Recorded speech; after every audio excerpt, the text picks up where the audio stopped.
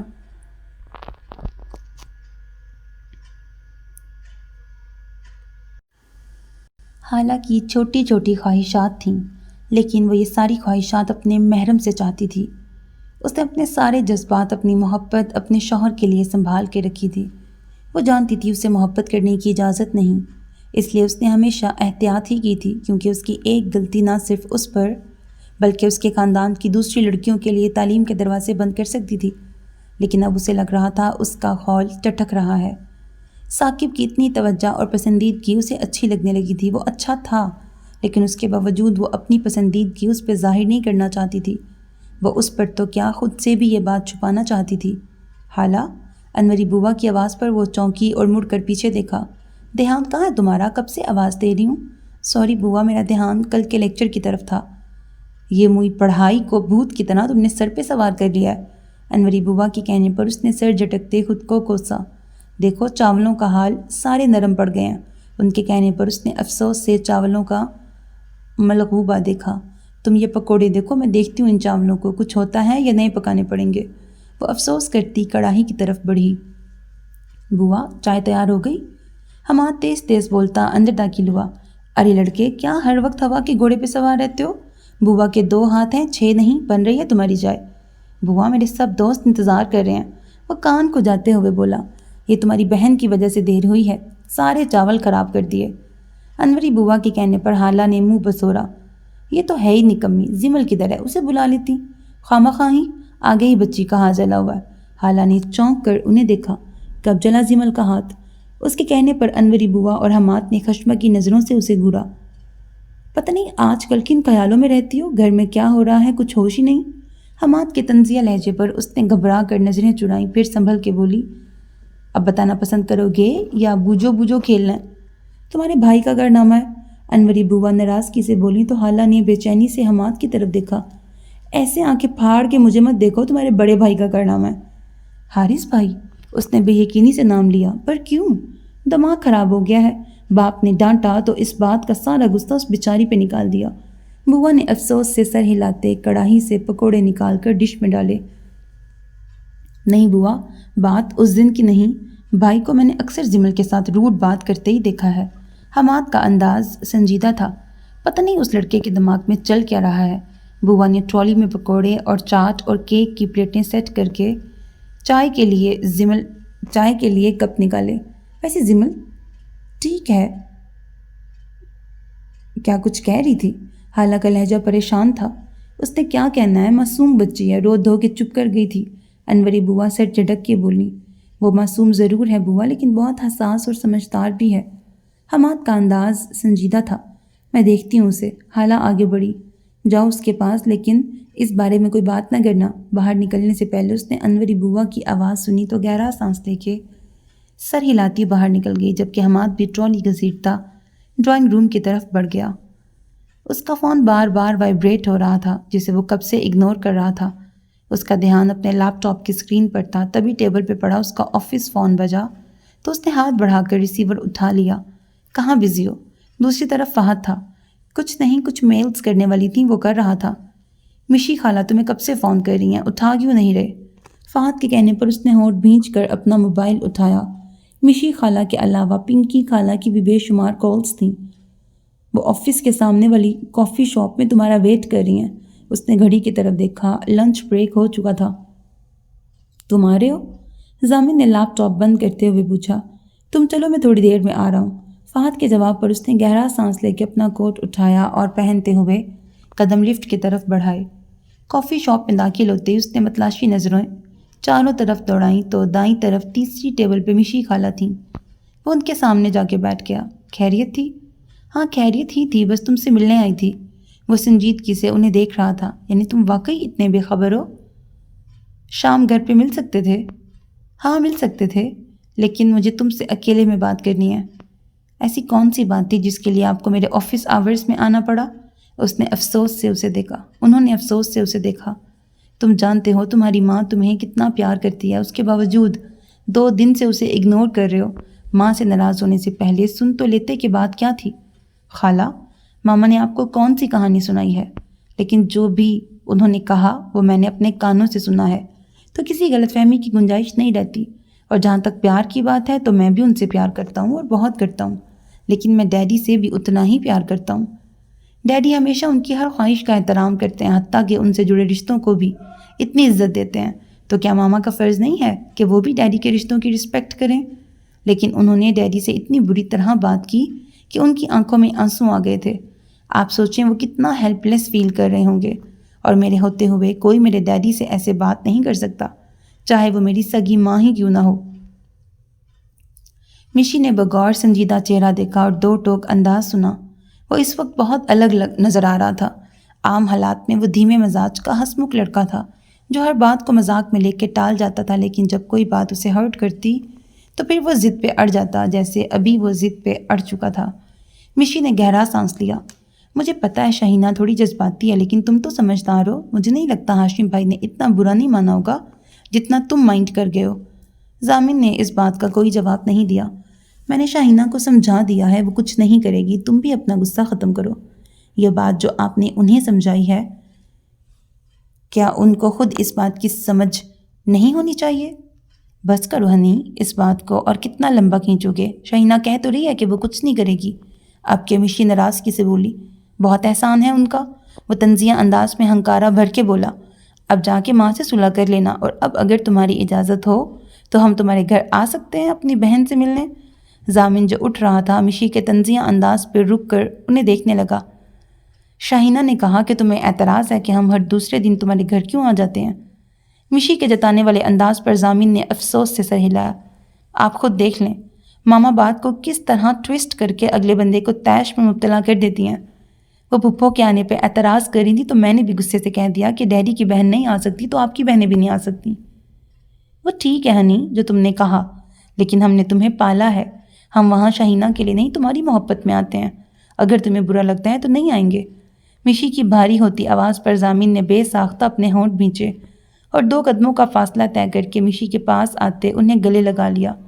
خالہ میں نے ایسا کہا، غصے میں میرے منہ سے ایسا نکل گیا، میرا مطلب ہرگز ایسا نہیں تھا۔ آئی ایم سوری، میں نے آپ کو ہرٹ کیا۔ اس نے پیار سے مشی کا سر چوما۔ نہیں ہنی، سوری کی ضرورت نہیں. ہاں میں ہرٹ ہوئی تھی لیکن اب اگر تم اپنا موڈ ٹھیک کر لو تو میں بھی ٹھیک ہو جاؤں گی. ماما نے شبنم خالہ اور ربیہ خالہ کو یہ نیوز دے دی ہوگی. زامن کے پوچھنے پر بشی ہنس پڑی تھی. حد ہے خالہ. وہ جزبز ہو کے رہ گیا. اب گھر جا کے اچھا خاصا ایموشنل فیملی ڈرامہ چلنا تھا. احتیاط سے دروازہ کھول کر تھوڑا سا منہ نکال کے اس نے جائزہ لیا. باہر خاموشی تھی. وہ اسی طرح دبے قدموں سے چلتی کچن کی طرف بڑھی.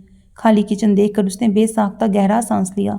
بھوک سے اس کا برا حال تھا. رات کو جب وہ کھانے کے لیے ڈائننگ روم میں آئی تو غلام عباس کا موڈ سخت خراب تھا اور موضوع گفتگو حارث تھا. سب ہاتھ روکے ان کو سن رہے تھے.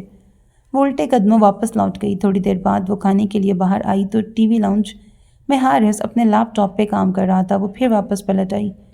2 گلاس پانی پی کر وہ سونے کی کوشش کرنے لگی اور خوش قسمتی سے نیند اس پہ مہربان ہو بھی گئی. چند گھنٹوں بعد حسب عادت فجر کے وقت اس کی آنکھ کھل گئی. نماز پڑھ کے وہ کمرے سے نکلی تو حارث اب بھی لاؤنج میں بیٹھا تھا. یا اللہ. زمل نے بے ساختہ کراہ کر اپنا سر تھاما اور بے بسی سے کچن کی طرف دیکھا جو لاؤنج سے گزر کر آتا تھا. وہ روحانسی ہو کے واپس مڑ گئی. 7 بجے کے قریب جب اسے لگا انوری بوا اٹھ گئی ہوں گی اور حارث بھی اپنے کمرے میں چلا گیا ہوگا وہ دل کڑا کر کے کمرے سے نکلی اور لاؤنج کو خالی دیکھ کر وہ بلی کی طرح چوکنے انداز میں چلتی کچن میں داخل ہوئی. چائے کا پانی رکھ کر اس نے جلدی سے فریج سے پراٹھا بنانے کے لیے آٹا نکالا. وہ تیز تیز ہاتھ چلا رہی تھی جب باہر سے آتی آواز پر اس کا پیڑا بناتے ہاتھ رکے تھے. اتنی صبح کہاں جا رہے ہو؟ نفیسہ کی آواز پر اس کے کان کھڑے ہوئے. اماں ضروری کام ہے. دوسری طرف عجلت بھری آواز حارث کی تھی.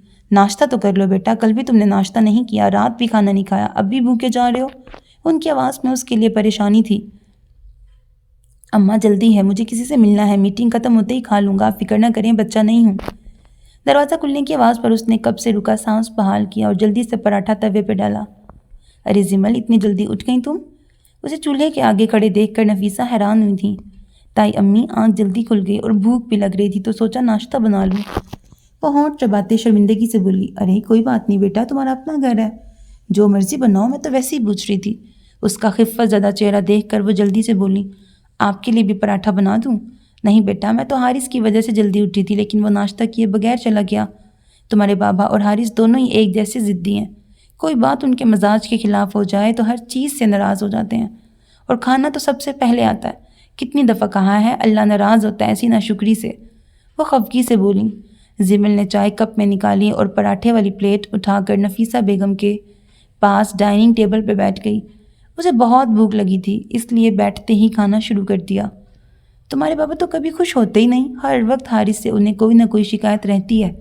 اب اگر وہ میٹنگ سے جلدی اٹھ گیا تو اس بات کو لے کر 3 دن سے اس سے ناراض بیٹھے ہیں. کیا ان سے کام میں غلطی نہیں ہوتی؟ لیکن نہیں. وہ غلط کریں تو وہ ٹھیک ہے. میرے بچے غلطی نہیں کر سکتے. 3 دن سے انہیں غصہ تھا. پہلے صبح صبح انوری بوا انہیں دستیاب ہو جاتی تھیں جو سننے کے ساتھ باقاعدہ اپنی بھی سناتی تھیں. آخر وہ بھی حارث کی ماں کی طرح تھیں اور آج زمل ایک سامع کے روپ میں بیٹھی تھی جو کھاتے ہوئے تائیدی انداز میں سر بھی ہلا رہی تھی. وہ نہیں جانتی تھی باپ بیٹے کے بیچ کیا مسئلہ چل رہا ہے. پتہ بھی ہوتا تو وہ کچھ کہنے کی پوزیشن میں تو بالکل نہیں تھی. بات یہ نہیں کہ حارث کی میٹنگ سے جلدی اٹھ گیا. مسئلہ یہ ہے کہ وہ آپا کی طرف چلا گیا اور ناہید آپا سے تمہارے بابا کو اللہ واسطے کا بیر ہے. زمل نے ایک بار پھر سر ہلایا. وہ نہیں جانتی تھی ناہید آپا سے غلام عباس کو اللہ واسطے کا بیر کیوں ہے. بس یہ پتہ تھا تائی امی کو بابا کا حارث کو ڈانٹنا برا لگا تھا. اس کا ناشتہ ختم ہو گیا. اس نے شکر ادا کرتے اب غور سے نفیسہ بیگم کو دیکھا لیکن لگتا تھا ان کی باتیں بھی اس کے ناشتے کے ساتھ ختم ہو گئی تھیں. وہ برتن دھو کے مڑی تبھی انوری بوا کچن میں داخل ہوئیں. آج تم دونوں مجھ سے پہلے کچن میں موجود ہو. وہ نفیسہ اور زمل کو دیکھ کے خوش ہو گئیں. ہاں میں حارث کے لیے ناشتہ بنانے اٹھی تھی تو زمل پہلے ہی جاگ رہی تھی. اچھا تو حارث ناشتہ کر کے گیا؟ کہاں ویسے ہی خالی پیٹ گیا ہے. نفیسہ کا افسوس ہی نہیں جا رہا تھا. انوری بوا نے بھی افسوس سے سر ہلایا جبکہ ان دونوں کو دیکھتی زمل سوچ رہی تھی وہ اب کیا کرے. کھڑی رہے یا اپنے کمرے میں چلی جائے کیونکہ حارث نامہ پھر شروع ہو چکا تھا. یہ شہانہ کب آئے گی؟ لوگ سسرال سے بھاگتے ہیں. یہ وہاں ڈیرا ڈال کے ہی بیٹھ گئی ہے. انوری بوا کے کہنے پر نفیسہ بے ساختہ مسکرائی تھی. انوری وہ شہانہ ہے جہاں جاتی ہے گل مل جاتی ہے. ویسے بھی اس کی نند اس کی سہیلی ہے. کیوں زمل تمہاری بات ہوئی پھپھو سے؟ نفیسہ کے پوچھنے پر اس نے سر ہلایا. جی کل حالہ سے اور مجھ سے بات ہوئی تھی. آنے کا کیا کہا؟ انوری بوا نے بےتابی سے پوچھا۔ کہہ رہی تھی 1 ہفتہ یا اس سے زیادہ دن لگ سکتے ہیں۔ وہ سر ہلا کے فریج کی طرف بڑھ گئیں۔ تم زیادہ اداس لگ رہی ہو۔ نفیسہ نے شرارت سے انوری بوا کو دیکھا۔ ارے رونق ہوتی ہے اس کی وجہ سے، اور تمہارے میاں بس اس کے قابو میں آتا ہے، اور تمہارا میاں بس اس کے قابو میں آتا ہے۔ اگر وہ یہاں ہوتی ہے تو یہ جو کشیدگی پھیلی ہے یہ نہ ہوتی۔ انوری بیگم کے کہنے پر نفیسہ نے سر جھٹکا۔ انوری، اس میں نیا کیا ہے؟ شاہانہ یہاں ہوتی تو بھی عباس کوئی اور وجہ ڈھونڈ لیتے۔ تم جانتی ہو انہیں نہ سننے کی عادت نہیں۔ جو انہوں نے کہہ دیا بس وہی ہونا چاہیے، چاہے اس میں دوسرے کا کتنا ہی نقصان ہی کیوں نہ ہو جائے۔ نفیسہ بیگم کے افسردہ انداز پر انوری بوا بھی افسوس سے سر ہلانے لگیں، جبکہ زمل کے لیے یہ آدھی ادھوری باتیں اور ان کا مفہوم سمجھنا بہت مشکل تھا۔ ان کی باتوں سے ظاہر تھا کہ غلام عباس ایک سخت اور انا پسند انسان ہے، جبکہ اس کے نزدیک اس کے تایا ایک رحم دل اور بہترین انسان تھے، جو اسے اس دوزخ جیسے ماحول سے نکال کر یہاں لے آئے تھے، جہاں وہ کھل کے آزادی سے سانس لے سکتی تھی، رات کو بغیر ڈرے سکون کی نیند سو سکتی تھی، اچھا کھاتی، اچھا پہنتی تھی، اچھے کالج سے تعلیم حاصل کر رہی تھی۔ اتنے سارے رشتے جو سب اس سے پیار کرنے کے ساتھ اس کو عزت بھی دیتے تھے۔ اس سے زیادہ کسی انسان کی عظمت اور کیا ہو سکتی ہے؟ زمل، انوری بیگم کی آواز پہ اس نے چونک کر انہیں دیکھا۔ بیٹا، آج باہر پرندوں کو باجرہ تم ڈال دو اور خرگوشوں کا کھانا بھی لے جاؤ۔ انوری بوا کے کہنے پر اس کی آنکھیں چمک گئیں۔ اسے وہ خرگوش بہت زیادہ پسند تھے۔ وہ ان کے کھانے کا پیالہ اٹھائے تیزی سے لان کی جانب بڑھی۔ نماز پڑھ کر آئی تو زمل اور انوری بوا سر جھکائے بڑے انہماک کے ساتھ کچھ دیکھ رہے تھے، جبکہ ان سے کچھ فاصلے پر دوسرے صوفے پر نفیسہ بیٹھی تھیں اور ان کے قدموں میں آنکھیں بند کیے حماد بیٹھا سر میں تیل کا مساج کروا رہا تھا۔ ٹی وی پر نیوز چل رہی تھی۔ وہ مسکراتی ہوئی زمل اور انوری بوا کی طرف بڑھ گئی۔ کتنی خوبصورت کڑھائی ہے یہ! حالہ نے متاثر نظروں سے دیکھتے زمل کے ہاتھ سے فریم لیا۔ زمل، یہ تم نے بنایا ہے؟ اس نے بے یقینی سے دھاگے سے بنے خوبصورت چھوٹے چھوٹے پھولوں کو دیکھا۔ ہاں بھئی، یہ ہماری زمل نے ہی بنایا ہے۔ انوری بوا کافی متاثر نظر آ رہی تھی۔ کہاں سے سیکھا تم نے؟ سیکھا نہیں، پڑوس میں میری دوست کی امی تھیں، بس 2-3 بار ان کو دیکھا تھا، پھر ماموں کی بیٹی کے لیے ایک قمیص پہ کڑھائی کی۔ اس کے باوجود بہت صفائی ہے تمہارے ہاتھ میں۔ انوری بوا نے فریم اس کے ہاتھوں سے لیا۔ ویسے آپ سگڑ خواتین بتانا پسند کریں گی، یہ ہو کیا رہا ہے؟ کب سے سنتا حماد بند آنکھوں سے بولا۔ میں ہمیشہ گرمیوں میں حالہ کے لیے ایک کرتے پہ کڑھائی کرتی ہوں، اس بار زمل کے لیے بھی شروع کیا، لیکن زمل نے تو مجھے حیران کر دیا۔ لیکن بوا، مجھے کروشیا کرنا نہیں آتا، کیا آپ مجھے سکھا دیں گی؟ ہاں ہاں، کیوں نہیں؟ زمل کے کہنے پر بوا نے واری صدقے جانے والے انداز میں اسے دیکھا۔ کتنے لکی ہیں ہم، اتنی سگڑ لڑکی ہمارے گھر میں ہے، کڑھائی، سلائی، سینہ پرونا، کھانا پکانا، باتیں بنانا سب آتا ہے، ہمارے تو بھاگ جاگ گئے۔ حماد اب بھی بند آنکھوں سے سر دھنتے بولا تو نفیسہ نے ہنستے ہوئے اس کے کندھے پر چپت لگائی۔ لیکن حماد بھائی، مجھے صرف کڑھائی کرنا اور کھانا بنانا آتا ہے، باقی سب نہیں آتا، وہ پریشانی سے بولی تو حماد نے جھٹ سے آنکھیں کھول کے اسے دیکھا۔ حد ہوتی ہے یار، بندہ اتنا بے وقوف بھی نہ ہو۔ وہ اتنے افسوس سے بولا کہ زمل نے روحانسی ہو کر حالہ کو دیکھا، جس نے خشمگی نظروں سے حماد کو گھورا۔ وہ بے وقوف نہیں، صاف گو ہے، کچھ زیادہ ہی صاف گو نہیں؟ حماد کا انداز مذاق اڑانے والا تھا۔ برخوردار جیسی بھی ہے پر تمہارے جیسی بہانے باز نہیں، بوا نے کہا۔ بہانے بازی بھی ایک آرٹ ہوتا ہے بوا، جو ہر کسی کا نصیب نہیں ہوتا، وہ فرضی کالر اٹھاتے ہوئے بولا۔ ہمیں تو معافی رکھو میاں اس کی خوش نصیبی سے، بوا نے جیسے ہاتھ ہلا کے ناک سے مکھی اڑائی۔ ان کی حرکت پر حالہ اور زمل کھلکھلا کے ہنس پڑی تھی۔ تبھی ٹی وی لاؤنج کا دروازہ کھول کر حارث اندر داخل ہوا۔ السلام علیکم، اس نے سلام کرتے ہوئے سب پر طائرانہ نظر ڈالی۔ حالہ چائے کے ساتھ کچھ اور بھی بنا لو۔ جی اماں، وہ کہہ کر اٹھی، تبھی زمل بھی کھڑی ہو گئی۔ حالہ، میں بناتی ہوں، تم بیٹھو۔ جاؤ سگڑ لڑکی، اور ہاں، چائے کے ساتھ وہ کباب بھی بنا لینا جو تمہاری اپنی ریسیپی ہے۔ ابھی تو تم نے کھانا کھایا تھا، پھر بھوک لگ گئی ہے؟ نفیسہ نے حیرت سے اسے دیکھا۔ اماں، کھانا کھائے 1 گھنٹہ ہو گیا، اور پتہ ہے آپ کو میں چائے کے ساتھ کچھ نہ کچھ ضرور کھاتا ہوں، اور تم ابھی تک یہیں کھڑی ہو، جاؤ کچن میں۔ ماں سے بات کرنے کے بعد اس نے سامنے کھڑی زمل کو گھورا تو وہ تیزی سے وہاں سے نکلی۔ کیسے فضول روب جھاڑتے ہو اس پہ؟ نفیسہ نے اب اس کے سر پہ چپت لگائی۔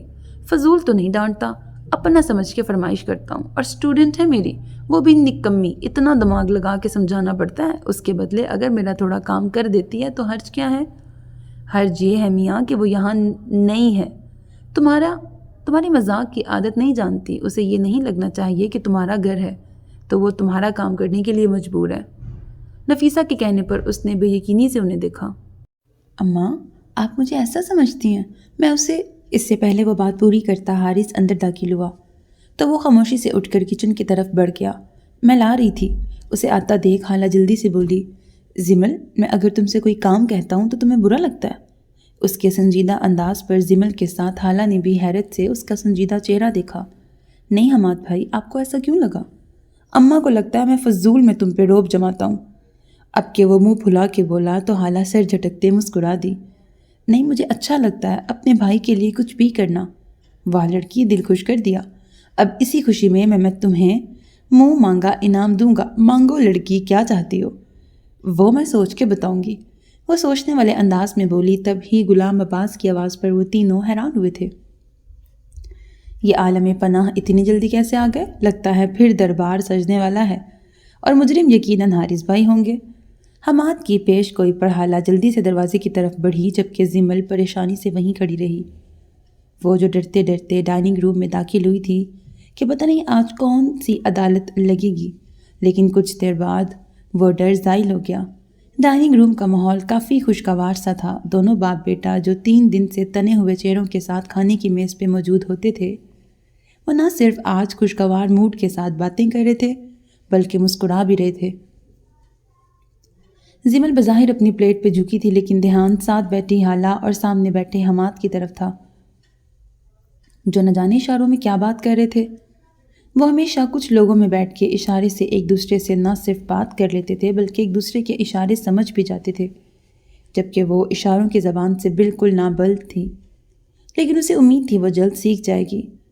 اس نے سامنے حماد کو دیکھا جو آنکھوں کو دائیں طرف گھمائے پتہ نہیں حالہ کو کیا سمجھا رہا تھا. زمل نے بے ساختہ اس کے اشارے کی سمت دیکھا جہاں حارث بات کرتے ہوئے کھل کے مسکرایا تھا. اس کی مسکراہٹ بہت خوبصورت تھی. شاید اس لیے وہ کم مسکراتا تھا، نظر لگ جاتی ہوگی. اپنی سوچ پر زمل بے ساختہ مسکرائی اور اسی مسکراہٹ کے ساتھ اس نے سامنے دیکھا. حماد کے چہرے پر پہلی شرارتی مسکراہٹ دیکھ کر اس کی مسکراہٹ فوراً سکڑی تھی. اس نے جلدی سے گھبرا کر پانی کا گلاس ہونٹوں سے لگایا. بھائی پیارے لگ رہے ہیں نا؟ حالہ کی سرگوشی پر اسے اچھا لگا تھا. وہیں حماد اور حالہ کی ہنسی چھٹی. سب نے مڑ کر ان تینوں کو دیکھا. حالہ نے جلدی سے زمل کی پشت کو سہلایا. کیا مسئلہ چل رہا ہے؟ عباس صاحب نے باری باری تینوں کو دیکھا. وہ دونوں سرنفی میں ہلاتے پلیٹ پر جھک گئے جبکہ زمل پہلے ہی سجدے کے انداز میں پلیٹ پر جھکی ہوئی تھی. موبائل کی بیپ پر حارث نے موبائل کی اسکرین کی طرف دیکھا جہاں بینک کا نوٹیفیکیشن تھا. اس نے حیران ہوتے ہوئے میسج کھولا اور پڑھتے ہی حیرت سے غلام عباس کو دیکھا. بابا؟ اس کے پکارنے پر انہوں نے ابرو اچکا کے اسے دیکھا. یہ اماؤنٹ آپ نے ٹرانسفر کیا ہے؟ وہ حیرت سے انہیں دیکھ رہا تھا. ہاں تم یہ ڈیزرو کرتے ہو، وہ مسکرا کر بولے لیکن جواباً وہ مسکرا بھی نہیں سکا. اسے یوں سنجیدہ دیکھ کر وہ چمچہ پلیٹ میں رکھ کر اس کی طرف متوجہ ہوئے. کیا ہوا کم ہیں؟ ان کے سوال پر اس نے گہرا سانس لیا. بات کم یا زیادہ کی نہیں بابا، میں پہلے بھی ایسی ڈیلنگ کرتا ہوں اور یہ میری ڈیوٹی ہے. اگر ہماری کمپنی کو فائدہ ہوتا ہے تو ظاہری بات ہے مجھے بھی فائدہ ہوتا ہے، تو یہ علیحدہ سے کیوں؟ وہ اب بھی الجھا ہوا تھا. باقی سب بھی کھانا چھوڑ کر انہیں دیکھنے لگے تھے. جانتا ہوں تم پہلے بھی ڈیلنگ کرتے ہو لیکن اس دفعہ کی ڈیل مختلف تھی. ایک تو نئی کمپنی تھی، دوسرا اس ڈیل سے پروفٹ بھی بہت ہونے والا تھا اور مجھے یقین تھا تم ضرور کانٹریکٹ حاصل کر لو گے. لیکن جب میٹنگ کے بعد ان کا جواب نہیں آیا تو مجھے تم پہ بہت غصہ آیا اور میں نے تمہیں زیادہ ہی ڈانٹ دیا. آج صبح ملیشیا کمپنی سے ایگریمنٹ کی میل ملی تو مجھے یقین نہیں آیا. تب سرور نے مجھے بتایا تم 3 دن سے کتنی محنت کر رہے ہو. ان کی بات سن کے حارث نے سر جھکا لیا. بابا جو چیز میری وجہ سے خراب ہوئی تھی مجھے اسے ٹھیک کرنا تھا، اس کے لیے یہ سب کرنے کی ضرورت نہیں. اس نے موبائل کی طرف اشارہ کیا. تمہیں اچھا نہیں لگتا پر مجھے لگتا ہے اور یہ ضرورت نہیں، میری طرف سے گفٹ ہے اور اگر تم اس رقم کو استعمال کرو گے تو مجھے خوشی ہوگی. نئی کار لے لو یا موبائل یا پھر ویکیشن پہ چلے جاؤ. ان کی فراخ دلانہ آفر پر وہ کھل کے مسکرایا. بابا میں نے پچھلے سال کار بدلی ہے، فون بھی میرا نیا ہے اور ابھی میرا کہیں جانے کا موڈ نہیں. اس سے پہلے غلام عباس مزید کچھ کہتے حماد بول پڑا. بابا بھائی کو ضرورت نہیں ہے پر میری کافی پرانی ہو گئی ہے اور موبائل بھی کافی تنگ کر رہا ہے. اس کی بات پر غلام عباس سمیت سب مسکرا دیے تھے. برخوردار تم بھی بھائی کی طرح محنت کرو تو تمہیں بھی سب مل جائے گا۔ حماد نے برا سا منہ بنا کے سر جھکا لیا۔ غلام عباس کے اٹھتے ہی حماد تیزی سے حارث کی طرف آیا۔ بھائی مجھے فون چاہیے۔ وہ بچوں کی طرح باقاعدہ اس کا ہاتھ جھنجھوڑ کر فرمائش کرنے لگا۔ دماغ ٹھیک ہے تمہارا حماد؟ ابھی پچھلے سال تم نے فون لیا تھا۔ نفیسہ نے ناراضگی سے اسے جھٹکا۔ وہ پرانا ہو گیا ہے بھائی پلیز۔ وہ اب بھی منتظر نظروں سے اسے دیکھ رہا تھا۔ اچھا بابا لے لینا، وہ مسکرا کے بولا۔ کوئی ضرورت نہیں حارث۔ کوئی بات نہیں اماں، بابا نے میرے اکاؤنٹ میں ہیوی اماؤنٹ ٹرانسفر کی ہے۔ ہیں؟ حماد نے بے یقینی سے آنکھیں پھیلائیں۔ بھائی پھر تو ہماری ٹریٹ بنتی ہے۔ حالہ بھی خوشی سے بولی تو اس نے مسکرا کر اس کی طرف دیکھا تو نظر بے ساختہ اس کے ساتھ بیٹھی زمل پر گئی۔ اس نے لمحوں میں نظروں کا زاویہ بدلا۔ تم تو سب سے پہلے ہو گڑیا، میں اپنا کارڈ تمہیں دوں گا، کل حالہ کے ساتھ جا کے اماں پھپھو اور بوا کے لیے ان کی پسند سے گفٹ لے لینا۔ سب سنتی زمل کی مسکراہٹ بے ساختہ سمٹی تھی۔ اس نے سب کا نام لیا تھا سوائے اس کے۔ ایک لمحے میں اسے اس کی اوقات بتا گیا تھا۔ اپنی خوشی میں شاید کسی نے محسوس ہی نہیں کیا کہ اس نے زمل کا نام نہیں لیا۔ وہ سب آپس میں باتوں میں مصروف تھے۔ وہ خاموشی سے پلیٹیں اٹھائے اس ہیپی فیملی کے فریم سے باہر نکل گئی۔ طاہر نے متاثر کن نظروں سے گاڑی کے اندر نظریں دوڑائیں اور ہاتھ بڑھا کر سی ڈی سسٹم آن کیا۔ ساتھ ہی گاڑی میں محمد رفیع کی آواز گونجنے لگی۔ حارث بھائی آپ اتنے پرانے گانے سنتے ہیں؟ ویسے یہ بابا کی پسند ہے لیکن مجھے بھی پرانے گانے پسند ہیں۔ آپ اتنے پرانے لگتے تو نہیں۔ عالیہ کے مذاق پر طاہر اور کومل ہنس پڑے تھے۔ یہ پرانے یا نئی کی بات نہیں بلکہ ذوق کی بات ہے۔ حارث کے سنجیدہ انداز پر کومل نے عالیہ کا بازو دبا کے اسے مزید فضول بات کرنے سے روکا۔ حارث بھائی یہ گاڑی آپ کی ہے؟ طاہر نے ڈیش بورڈ پہ پیار سے ہاتھ پھیرا۔ ہاں، وہ سامنے دیکھتا ڈرائیو کر رہا تھا، لیکن کچھ عرصہ پہلے تو کوئی اور تھی۔ یہ دوسری ہے۔ تو پہلے والی بیچ دی آپ نے؟ وہ سر گھما کے اسے دیکھنے لگا۔ نہیں وہ گھر پہ ہے۔ وہ کون چلاتا ہے؟ طاہر، کومل نے بے ساختہ اسے ٹوکا۔ کیا ہو گیا؟ آپ ہی سوال ہی تو ہے۔ کیوں حارث بھائی آپ کو برا لگا؟ نہیں، وہ گہرا سانس لے کے بولا۔ کہاں چلنا ہے؟ حارث بھائی مال چلتے ہیں، بڑا مزہ آئے گا، آپ مجھے شاپنگ کروائیں گے۔ عالیہ کے کہنے پر کومل نے بے ساختہ دانت پیسے۔ حارث یہ مذاق کر رہی ہے۔ کوئی بات نہیں، اب مال آئے ہیں تو شاپنگ بھی کر لیں گے اور پھر اچھا سا ڈنر۔ طاہر اور عالیہ بے تحاشا خوش ہو گئے تھے۔ گاڑی سے باہر نکلتے ہی حارث نے ایک نظر سامنے کھڑی کومل اور عالیہ پہ ڈالی تو اس کی پیشانی پر ناگواری سے لکیریں سی بن گئیں۔ عالیہ اور کومل دونوں نے کافی فٹنگ والے کپڑے پہن رکھے تھے اور دوپٹے بھی رسی کی صورت میں گردن سے لپیٹے ہوئے تھے۔ کومل، اس کے پکارنے پر کومل نے مڑ کے اسے دیکھا۔ پلیز اپنا دوپٹہ ٹھیک سے لو، اور عالیہ تم بھی۔ کومل نے گہرا سانس لے کے دوپٹہ کھول کر لیا، لیکن اس کے باوجود وہ اس کو ڈھکنے کے لیے کافی نہیں تھا۔ جبکہ عالیہ نے ناگواری سے پہلے بہن کو اور پھر حارث کو دیکھا۔ کیا ہو گیا حارث بھائی، کون سی صدی میں جی رہے ہیں؟ اندر جا کے آپ کو پتہ چلے گا ماڈرن لوگ کیسی ڈریسنگ کرتے ہیں۔ یہ تو میں نے آپ کی وجہ سے شلوار سوٹ پہنا ہے، ورنہ میں تو جینز پہنتی ہوں۔ وہ بے نیازی سے بولتی آگے بڑھ گئی، جیسے وہ ایلیٹ کلاس میں سونے کا چمچہ لے کے پیدا ہوئی ہے۔ اپنا چھوٹا گھر، تنگ گلی، پسماندہ علاقہ سب بھول گئی تھی۔ کومل نے درزیدہ نظروں سے حارث کو دیکھا جس نے ہونٹ بھینچ کر بمشکل اپنا غصہ کنٹرول کیا۔ ایم سوری حارث، عالیہ کی طرف سے میں معافی مانگتی ہوں، وہ ایسے ہی ناسمجھ اور منہ پھٹ ہے۔ امی بھی اسے ایسی ڈریسنگ سے منع کرتی ہیں لیکن وہ کسی کی کب سنتی ہے۔ کومل کے کہنے پر اس نے ٹیڑھی نظر کومل پہ ڈالی تو کومل نے سٹ پٹا کے اسے دیکھا۔ میں تو پراپر دوپٹہ لیتی ہوں، عالیہ کے کہنے پہ یہ ڈریس پہنا۔ لباس انسان کی شخصیت کا آئینہ ہوتا ہے۔ ماڈرن کا مطلب یہ نہیں آپ جسم کی نمائش شروع کر دیں۔ اس کا انداز سرد تھا۔ کومل کو اس کا اتنا تنگ نظر ہونا پسند نہیں آیا تھا، لیکن وہ اسے ناراض بھی نہیں کر سکتی تھی۔ کومل نے اس کے تیور پر گہرا سانس لے کر خود پر قابو پایا اور اس کے پیچھے چل دی۔ طاہر اور عالیہ ندیدوں کی طرح ہر دکان میں گھس رہے تھے اور حارث کے ساتھ چلتی کومل کا شرمندگی کے مارے برا حال تھا۔ کبھی کبھی یہ دونوں بچوں والی حرکتیں شروع کر دیتے ہیں، اس نے سامنے دیکھ کر کہا جہاں طاہر اور عالیہ ایک شاپ میں گھس گئے تھے۔ وہ دونوں باہر ہی کھڑے تھے۔ حارث ریلنگ سے ٹیک لگائے آتے جاتے ہجوم پر نظریں جمائے کھڑا تھا، جبکہ سائڈ پہ کھڑی کومل کی نظریں اس پہ جمی تھیں۔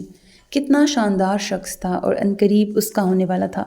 وہ گاڑی جس میں وہ بیٹھ کے آئی تھی وہ اس کی ہونے والی تھی، اور ساتھ کھڑا یہ شاندار انسان اور اس کی ساری دولت پر اس کا حق ہوگا، جلد ہی۔ سوچ کر دوبارہ اسے دیکھا، وہ اب بھی سامنے دیکھ رہا تھا۔ میں اتنے دن آپ کا انتظار کرتی رہی لیکن آپ آئے ہی نہیں۔ مجھے لگا کم از کم میری طبیعت کا پوچھنے کے لیے تو فون کریں گے۔ اس کی بے نیازی پہ آخر کومل کو خود اسے مخاطب کرنا پڑا۔ بہت بزی تھا اس لیے کال بھی نہیں کر سکا۔ آج بھی اگر امی فون نہ کرتیں تو آپ نے تو آنا ہی نہیں تھا، وہ شکوہ کرتی نظروں سے اسے دیکھ رہی تھی۔ نہیں، خالہ کو پیسے دینے تو ویسے بھی مجھے آنا تھا، بس یہی وجہ تھی آنے کی حارث نے اب سامنے سے نظر ہٹا کے اسے دیکھا۔ میں لڑکی ہو کہ آپ سے اپنی محبت کا اظہار کر چکی ہوں، لیکن اس کے باوجود آپ ایسے بیہیو کرتے ہیں جیسے آپ۔ وہ بات ادھوری چھوڑ کر کندھے اچکا کر خاموش ہو گئی۔ کومل، میں ایک پریکٹیکل انسان ہوں۔ میری سوچ ہے کہ ہر بات کا ایک وقت ہوتا ہے اور وہ اس بات کو اسی وقت پہ کہنا چاہیے۔ میں تمہاری فیلنگز کی قدر کرتا ہوں اور مجھے تمہاری پرواہ ہے، اسی لیے میں یہاں ہوں۔ کومل نے گہرا سانس لیا۔ پریکٹیکل ہونے کا مطلب یہ نہیں کہ انسان اپنی ہونے والی منگیتر کی تعریف نہیں کر سکتا۔ کومل کی بات پر اس کے ہونٹوں پر مسکراہٹ آئی تھی۔ اچھی لگ رہی ہو، اس کی طرف دیکھ کر کہا۔ تعریف سننے کے لیے بھی آپ کو کہنا پڑے گا؟ کومل بھی مسکرا کے بولی۔ حارث، آپ بالکل بھی رومانٹک نہیں، مجھے اپنا مستقبل تاریک نظر آ رہا ہے۔ مستقبل کے روشن ہونے کے لیے رومانٹک ہونا ضروری ہے؟ بالکل، بیویوں کو رومانٹک شوہر ہی پسند ہوتے ہیں۔ تو اس کا مطلب ہے میں اچھا شوہر ثابت نہیں ہوں گا۔ اس نے ہونٹ بھینچ کر اپنی مسکراہٹ کو روکا۔ اب سے میری سب سے بڑی خواہش ہوگی آپ کے منہ سے محبت کا اظہار سننا۔ پھر تو یہ تمہاری خواہش ہی رہے گی، کیونکہ مجھے نہیں لگتا مجھے محبت ہوگی اور کبھی میں کسی سے محبت بھرے ڈائلاگز بولوں گا۔ حارث، وہ ناراضگی سے چلائی، آپ میرے منہ پہ کہہ رہے ہیں کہ آپ مجھ سے محبت نہیں کرتے۔ شادی کرنے کے لیے محبت کرنا ضروری نہیں، یہ ایک کمٹمنٹ ہے جس میں دونوں کا ایک دوسرے سے مخلص ہونا ضروری ہے۔ مطلب آپ شادی کریں گے مجھ سے؟ وہ اب اس کا چہرہ دیکھنے لگی۔ سوچا تو ایسا ہی ہے، میرے لیے اتنا ہی کافی ہے، وہ بے ساختہ خوش ہو کے بولی۔ حارث بھائی آ جائیں، پیمنٹ کا ٹائم ہو گیا ہے۔ طاہر اور عالیہ کپڑوں کی طرف اشارہ کرتے حارث کو بلا رہے تھے۔ یہ کمینے مجھے ذلیل کروا کے چھوڑیں گے۔ حارث کے پیچھے کومل غصے سے بڑبڑاتی شاپ کے اندر داخل ہوئی۔ تمہیں ابھی تک کچھ پسند نہیں آیا؟ حالانکہ آواز پہ اس نے چونک کر پیچھے دیکھا۔ سبھی اچھے ہیں، سمجھ میں نہیں آ رہا کون سا لوں۔ وہ کپڑوں سے زیادہ ان کے پرائس ٹیگ دیکھ رہی تھی۔ جس طرح تم پرائز پر دھیان دے رہی ہو، مشکل ہے تمہیں کوئی سوٹ پسند آئے۔ حماد کی آواز پر اس نے نروس ہو کے اپنا نچلا ہونٹ دانتوں تلے دبایا۔ حالہ کو دیکھو کتنی شاپنگ کر لی ہے اور تم ابھی تک پرائز پر اٹکی ہو۔ بھائی نے ہمیں کارڈ دیا ہے اور ہم کھل کے شاپنگ کر سکتے ہیں اور ان کے پیسوں پہ زیادہ حق تمہارا ہی ہے، حماد نے شرارت سے کہا، لیکن اس کی مذاق میں کہی ہوئی بات اس کا دل جلا گئی تھی۔ جس انسان نے ہمیشہ اس سے بے رخی برتی ہو، دیکھ کر نظر انداز کر دیتا ہو، اس کی کسی بھی چیز پہ اس کا حق کیسے ہو سکتا ہے؟ 2 دن پہلے بھی اس نے سب کے ساتھ اس کا نام نہیں لیا تھا۔ وہ حالہ اور حماد کے کہنے پہ آ گئی تھی کیونکہ وہ ان کی خوشی خراب نہیں کرنا چاہتی تھی، لیکن اسے بھیک نہیں چاہیے تھی۔ حماد بھائی، فی الحال مجھے کچھ نہیں چاہیے، پھپھو نے مجھے کافی کپڑے لے کے دیے تھے، اس لیے مجھے ابھی ضرورت نہیں۔ تو جیولری، ہینڈ بیگ، جوتے کچھ بھی لے لو، حالہ نے اس کے نزدیک آ کے کہا۔ نہیں، ابھی نہیں۔ یار کیسی بور لڑکی ہو، لڑکیاں تو سب کچھ ہو پھر بھی 4-5 چیزیں ویسے ہی لے لیتی ہیں۔ مثال تمہارے سامنے کھڑی ہے، حماد نے ساتھ کھڑی حالہ کی طرف اشارہ کیا۔ تو کیوں نہ لوں، بھائی نے کارڈ مجھے دیا تھا اور یہ بھی کہا تھا کہ جو مرضی لے لینا، تمہاری طرح اتنا مہنگا فون نہیں لیا، وہ چیزیں لی ہیں جو ضرورت کی تھیں۔ یہ ضرورت ہے؟ حماد نے اس کے ہاتھ میں تھامے 6 branded suit, 3 scarf, 2 sandals, handbag, ایک کلچ کی طرف اشارہ کیا۔ اس میں ضرورت کیا ہے؟ تمہاری الماری بھری ہوئی ہے ان چیزوں سے۔ تم میری الماری میں گھستے ہو؟ حالہ نے افسوس سے آنکھیں پھیلا کے اسے گھورا۔ مجھے کوئی ضرورت نہیں اس فضول ماڈلنگ ایریا میں جانے کی، مجھے بھوک لگ رہی ہے اور صاف نظر آ رہا ہے زمل کا ارادہ نہیں کچھ لینے کا۔ میں فوڈ کورٹ جا رہا ہوں، چلنا ہے تو چلو۔ حماد کے کہنے پہ حالہ بھی جلدی سے اس کے پیچھے بھاگی۔ زمل بھی سر جھکائے ان کے پیچھے چلنے لگی۔ کسی نے دوبارہ اس سے کسی چیز کے لیے اصرار نہیں کیا تھا۔ مینیو ان تینوں کے سامنے تھا اور وہ دونوں کسی ایک چیز پہ اتفاق نہیں کر پا رہے تھے، جبکہ وہ خاموشی سے ان دونوں کو دیکھ رہی تھی۔ بھائی، حماد کی آواز پر اس نے چونک کر گردن گھمائی۔ فوڈ کاؤنٹر کے قریب حارث اور اس کے ساتھ 2 لڑکیاں اور ایک لڑکا تھے۔ زمل کو وہ چہرے جانے پہچانے لگے تھے، لیکن اسے یاد نہیں آ رہا تھا کہاں دیکھا ہے۔ حماد اٹھ کر ان کی طرف بڑھ گیا۔ تم یہاں؟ حارث نے حیرت سے حماد کو دیکھا۔ ہاں، میں حالہ اور زمل کے ساتھ شاپنگ کے لیے آیا تھا۔ حارث کی نظریں حماد کے پیچھے ٹیبل پہ جا کے رکیں. اس کے ساتھ کھڑی عالیہ، کومل اور طاہر نے بھی حماد کے پیچھے نظر ڈالی. سو میرے عزیز listeners, this was the end of this episode. Hope that you like it. اچھا، یہ بتاتی چلوں کہ یہ ایک سلسلہ وار ناول ہے، لانگ ناول ہے مریم عزیز کا. میں نے پہلے بھی ایک شارٹ ویڈیو میں بتایا تھا کہ یہ ان کا لانگ ناول ہے جو کہ ابھی کنٹینیو ہے، لیکن پھر بھی کچھ لسنرز پوچھ رہے تھے تو یہ بتا دوں کہ اس کی ایپیسوڈ ہر مہینے آتی ہے، ہر منتھ کے سٹارٹ میں آتی ہے. تو مارچ کی ایپیسوڈ آ گئی ہے، اب نیکسٹ ایپیسوڈ اس کی نیکسٹ منتھ آئے گی. اوکے، تو اس بیچ میں باقی ناولز ریکارڈ کرتی رہوں گی، اور جیسے جیسے اس ناول کی لیٹسٹ ایپیسوڈز آتی جائیں گی میں ویسے ویسے چینل پہ اپلوڈ کرتی رہوں گی. اپنا بہت خیال رکھیے گا. نیک تمناؤں کے ساتھ اللہ حافظ. And don't forget to subscribe to my channel because that's how you can encourage me, and that's the only kind of support and encouragement which I want from all of you. Allah Hafiz.